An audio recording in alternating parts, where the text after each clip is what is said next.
Hello, welcome to Chop Shop Motors. My name is Clay, and it's time for a video catch-up or a planning video really on a project that has been, I've talked about quite a bit, but this next year coming up, I'm going to work on it. And I'm dedicating it to a video because this video will help me be held accountable to get it done on the time frame that I'm looking for. So we're going to take a look at a 32 Ford four-door sedan hot rod. So I'm going to take you around and show you some of the decisions I've made that we're going to execute over the next, I don't know, 12 months or so. So let's take a look at this hot rod.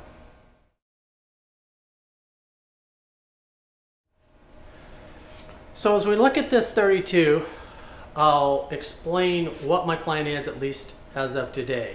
The plan is I'm gonna work really hard on this project and on the 49 Ford F5 this year to get those two projects done and finished up.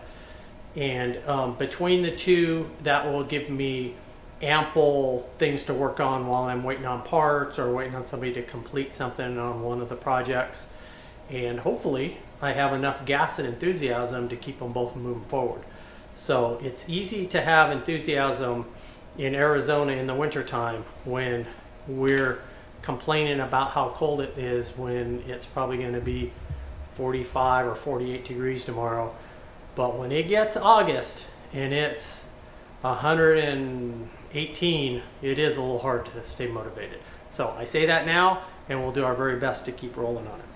So this 32 Ford, I've explained a few times kind of some of the origin, but for those of you who maybe haven't seen it, it is a chassis that a buddy and I did the work on. It's built out of original parts, but they didn't all come together on this as a single chassis. So we jigged it up, spliced it together, and built this chassis. It's got a Y-block Ford in it, meaning it's got a 292. This is a running motor, but this isn't the motor that'll go in this car. I've got a brand fresh 292 that we'll put in it, and it's going to have a top loader Ford 4-speed behind it. So it's a mix of Ford pieces, kind of an unconventional mix, and it started out in a direction where I was using all my spare pieces to put this car together. It was actually a closed cab pickup, and when it finally got to the point where there was just the realization that a closed cab pickup, I'm a 6 feet tall, I've got an extra safety nutrition belt around my middle, so a closed cab pickup was going to be a little tight if I was going to drive it any extended periods. So I shifted gears and I found this body in Southern California, a four-door sedan, and it just took on a whole new shape. So keeping the Y-block, it's fresh, putting the top loader 4-speed, which is fresh, behind it, and it's got a 9-inch Bronco rear end, so we should be really good drivetrain wise. On the front, it's got a dropped axle, old dropped axle. It was probably done in the 50s.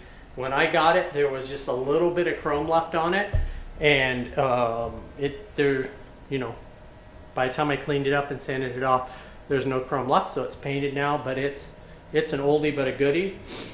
Split wishbones. We'll do cross steer, Vega style box on it. It's got a passenger car radiator shell that we're gonna use that came off the wall that I bought from another hot rodder many years ago. I've got a set of Offenhauser valve covers for it, so it'll look really cool. It's got a set of commercial ram horn exhaust manifolds, and it's got a Cadillac air cleaner. So we've got some pretty cool pieces, 4-barrel manifold. We've got some pretty cool pieces to put this under the hood together. Some of the pieces that are a little tricky yet are making sure the hood clears without putting a blister in it and things of that nature, because the motor's pretty wide. We got to do a little work on the firewall to make sure it'll clear everything. So those are some of the pieces that are yet to be kind of decided and planned. The wishbones are, we're doing split wishbones, but we're doing it with 46 to 8 wishbones. So it gives us a little room around the tie rod. That's a solution that old hot rodders have been doing for a long time, but you don't see it a lot. So hopefully that's going to work out well. It looks like we're going to have plenty of caster, so I think we're good. As we cruise back, the body, super nice. I mean, this body does not have any rust in it. It somehow escaped the moist climate, and it came out of, if I'm not mistaken, it came out of Texas. One of the earlier videos when we picked this body up has some details, and that's probably a more accurate version just because it was closer to when we got it. But it's a super nice 4-door body. Inside, I've got a factory dash for it. It's got the factory cowl vent. It's got factory seats and springs, and we'll see how that goes if those end up getting used or not, because Brian Willingham is already talking about building custom seats and everything for it, and he's a hard cat to say no to when he's helping you. So we'll see where the interior goes. We're going to do a complete full-blown interior. I got a new wood kit sitting in the corner to put wood and a new top in it. So again, it's going to be really a neat car. Have you picked color? So today the color is Washington blue. And the interior? The interior is camel. Ooh. Yeah. Lux. But I will put an asterisk next to that. The better half isn't too keen on the camel interior, so we'll see how this all goes. I may change colors before I'm all done. It will be a color that is true to the era, though. So it will be a color that that speaks to that time frame that the car was in. So not many colors options. Well, I mean, like I would love to have. I love orange. Something I'm building is going to be orange. This wouldn't be one of the cars that I do orange. I want something that has a 30s, 40s vibe to it, and so that leaves, black, Washington blue, that dark maroon. That's a good color too. There's a couple grays that look pretty cool, but it's already a 4-door sedan. It doesn't need any help in being, kind of blah. So probably not the grays. If it were a really killer 3-window, you could pull it off with a gray. But and these are all my opinions, but it's coming from I'm the one doing the former work. graphic designer, so he's got some clout. I'm the one doing the work, so I get to pick the color, right? So originally, when this car was laid out and the plan was to build a truck, it was going to be a highboy. So I've got a set Halibrands for it, and I had a vision for it as a highboy. Do you want to explain really fast what a highboy is in case they don't know? Yeah, so highboy is no fenders. So wheels are exposed. It sits up in the air just a little bit just because that's kind of the era. And the tires hang out, nothing covering it. So if you go through, rain or a mud puddle, it throws stuff all over the car. That's a highboy. You got to remember, most of the highboys probably originated in Southern California, so they didn't have to deal with the inclement weather nearly as much as some of the East Coast cars. So an East Coast car would do kind of a highboy look with cycle fenders. So they would still have fenders on it to keep the rain off of you and the car. So, anywho, This car that I bought came with fenders, hood, bumpers, bumper irons, headlights, taillights, all of the trinkets and doodads. Now they're in the storage room. All of the trinkets came with this car. And so, you know, sometimes your direction is changed by what presents itself. So what I think I'm going to do, because I can't run Halibrands and run it as a full fender because the rear end's too wide. The rear end isn't very wide, but I would have had to plan from the very beginning to run those Halibrands on a fender car. Now, there are lots of guys who would go backwards and do that. What I'm going to do is I'm going to probably put steel wheels on this car. Instead of Halibrands? Instead of Halibrands, and I'll put the Halibrands on the 5-window. Oh. So the Halibrands will not go to waste. What I'll do on this is run it full fender with running boards, with headlights. I've got a dropped headlight bar. I've got cow lights that Santa brought me last year. And that's kind of the direction. It's going to be full interior, full paint, full exhaust. I mean, I know it's very different, but more Plymouth-esque. Right? Is that what you're talking about? As far as fenders and running boards? Yeah. Sure. Yeah. I mean, the 30s cars, it's a push to make those fenderless. You see people who do that. What does that mean? It's a push. Aesthetically, it's a much harder solution to get, like, take the Plymouth and pull the fenders off of it and have it not look like a 37 Plymouth with no fenders.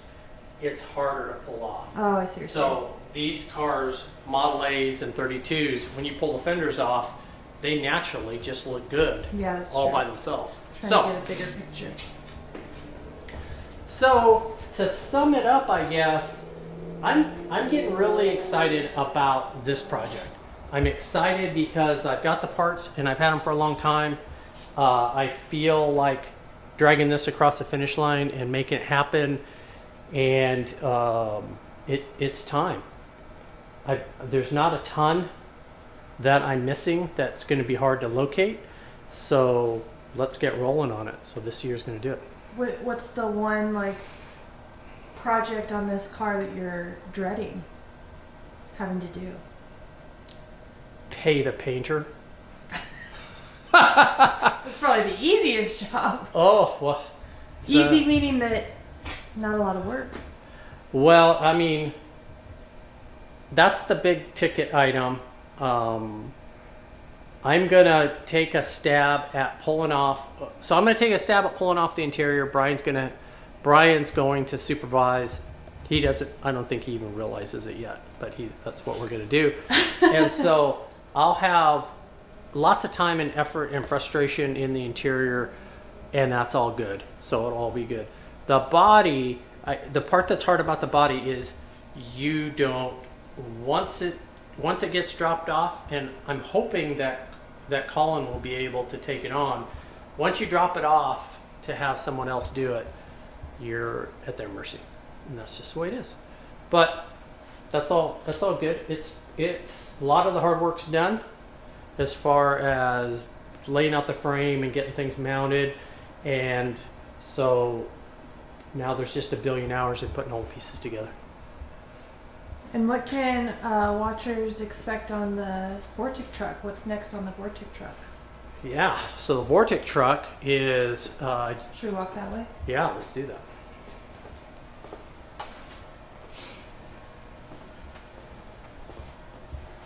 So the Vortic truck is going to get a conversion to 12 volt.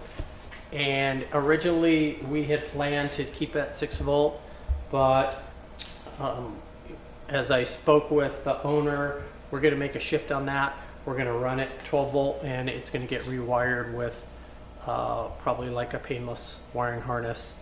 And so all of that will get updated. And the basic reason behind that is I want to be unbelievably trouble-free. And 6 volt is fine if you don't mind messing with it a little bit and you kind of get it.